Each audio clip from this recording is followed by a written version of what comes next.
Hi, I'm Shanaz and welcome to Naz It Up. Today on our show, I'm making two of my most favorite Japanese foods. First is miso soup. I love miso soup, so much so that Amber never gets to enjoy his bowl of miso soup.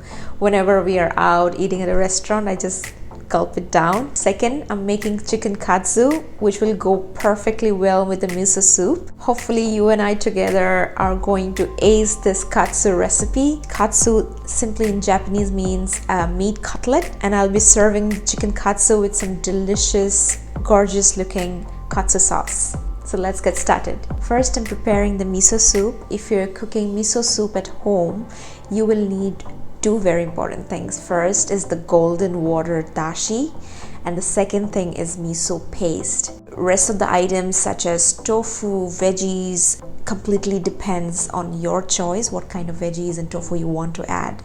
I want to talk to you guys about the dashi. Today we are making awase dashi.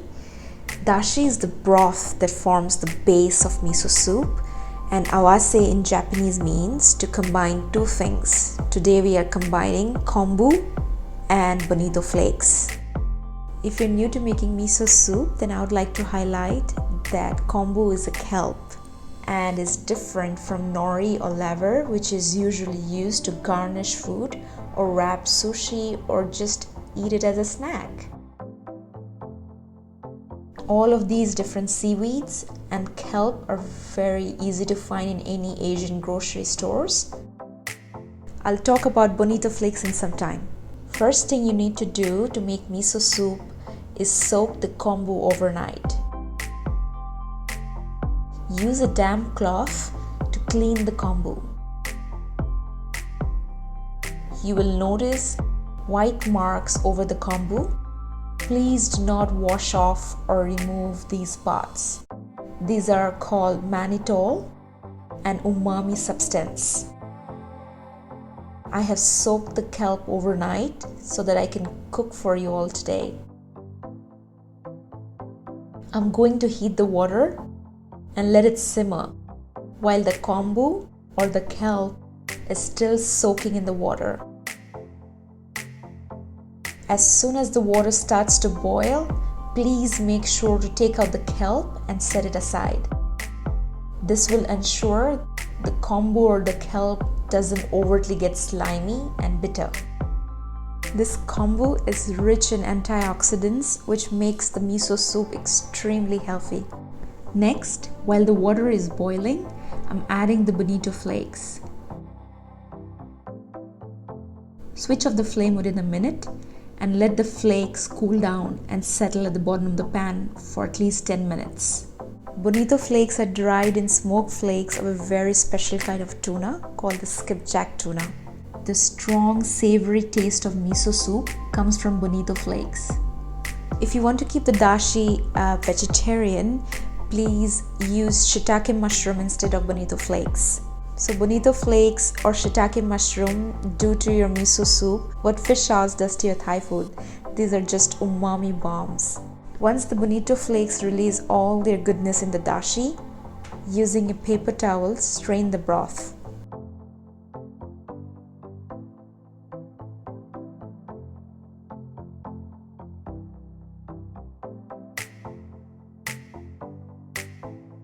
So our dashi is ready. This is how authentic Japanese dashi is made. Now I'll be using this dashi to make our miso soup. Here I have some mushrooms, miso paste, tofu, spring onions, and wakame for the miso soup.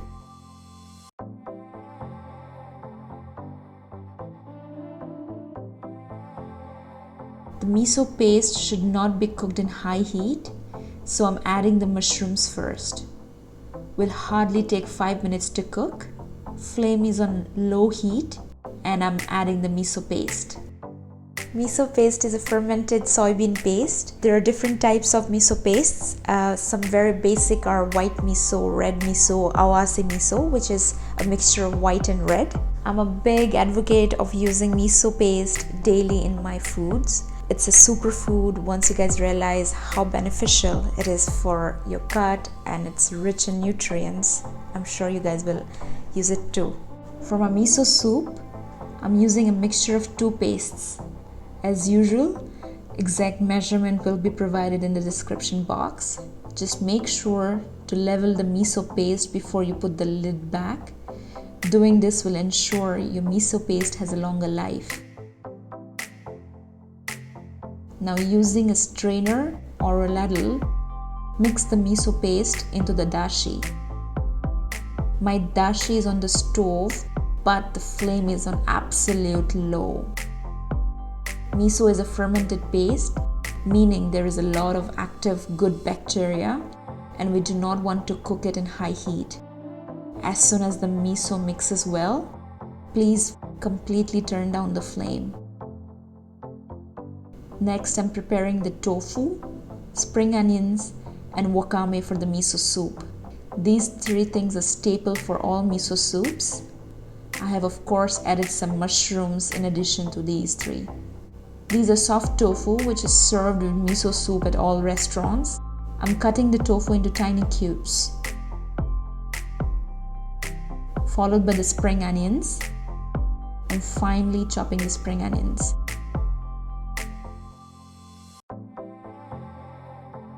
To rehydrate the wakame, just soak them in water for 5 minutes. And you're done. I have two bowls here. Tofu, spring onions, and rehydrated wakame goes into the bowl. I'll be pouring the warm miso soup a bit later when we are ready to eat. Till then, let's go and prepare the chicken katsu. I've pat dried the chicken breasts and then I'm butterflying the chicken.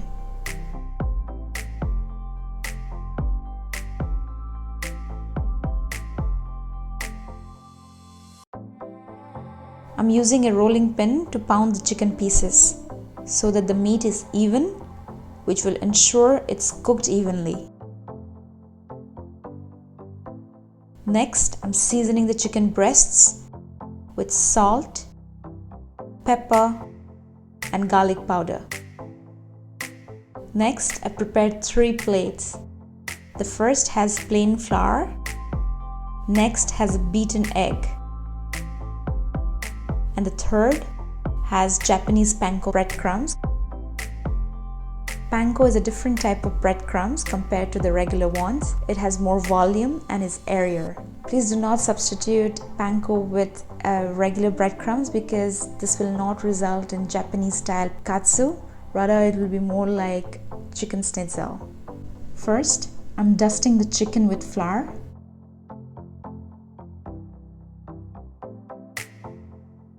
Then drenching the chicken breasts in the beaten egg. And finally, dusting the chicken breast in Japanese panko. Let the coated chicken rest for a minute or two. In the meantime, using my cast iron skillet, I have heated oil and it's time to prepare the chicken katsu. Gently paste the chicken into the oil. This is deep fried and therefore I decided to make some miso soup to balance my meal. While you guys are watching, please do not forget to hit the like button if you have found this video helpful so far.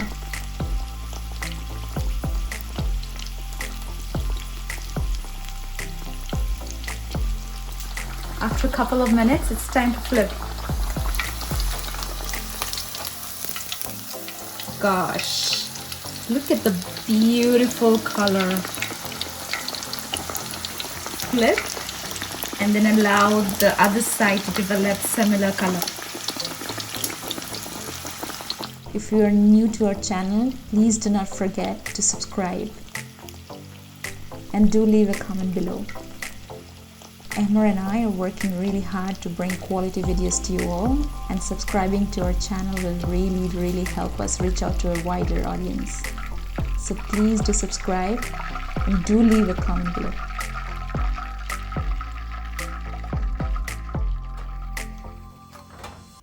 While the chicken katsu pieces are resting, I'm going to quickly prepare the katsu sauce. I know katsu sauce is readily available in all shops, but for those of you who do not have katsu sauce at home, this is how I make it. Using a small bowl, add ketchup, Worcestershire sauce, oyster sauce, soy sauce, Dijon mustard, and some sugar. Mix well and your katsu sauce is ready. Easy peasy. The crispy chicken katsu has slightly cooled down. It's looking so appetizing. For convenience, I'm cutting the chicken breasts at an angle.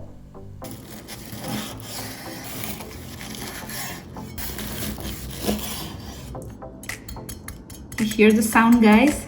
This is such a crispy sound. And serving them over a bed of hot aromatic rice. Ah, this is so comforting. Some grated cucumber, seasoned with sea salt, goes on the side. Some cherry tomatoes as well. Generous dressing of katsu sauce over the chicken katsu pieces.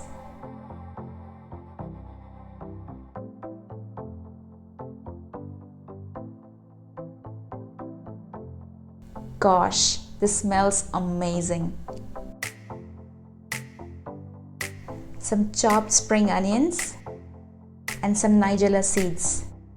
This is ready, but we have to finish the miso soup. Okay, it's time to pour the warm miso soup. Like I mentioned before, I did not let the miso soup come to a boil. Only let the soup simmer after adding miso paste. And now it's time to serve.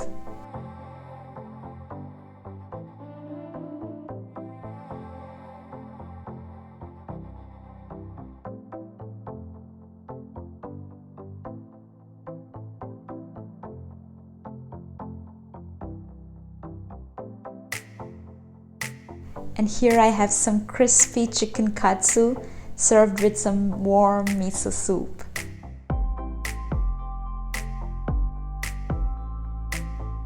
To go with our fabulous Japanese dinner, I'm pouring some kombucha on the side.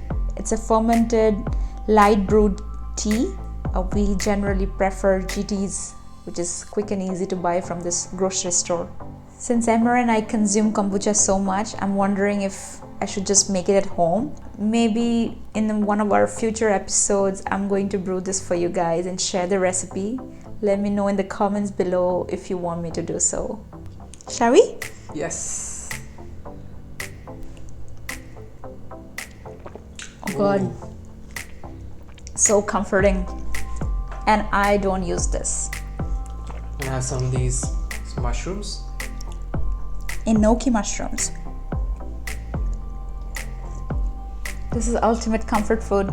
Fall is here and winter is coming.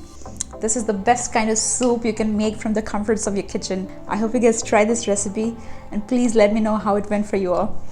Alright, now the star. Moment of truth. It's dripping.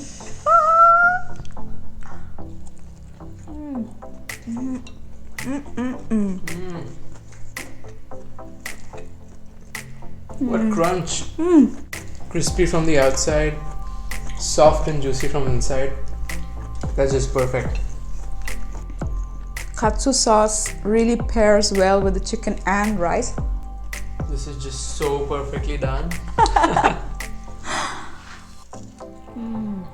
Love it, love it, love it. What do we have here to complete our meal? Kombucha. By the way, this is not sponsored. We just love GT's kombucha so much. That's amazing. We've tried a bunch of different kombuchas and GT's. We just keep going back to GT's. So the gingerade kombucha from GT's is blows our mind. So yeah, we love Japanese food so much, and Japanese food is always so healthy, so satiating, so comforting. With so many different varieties. You have sushi and sashimi, and then you have on the other spectrum you have these nice crispy fried pieces of chicken that are just divine, right? Tempuras. Yeah, tempura. And then with the miso soup, you can just wash away your guilt. And just pretend like you're having the healthiest meal. I hope you guys cook this meal in the comforts of your kitchen. Do send us photos if you do. And we're gonna keep eating. I'll see you guys in the next video. Bye-bye.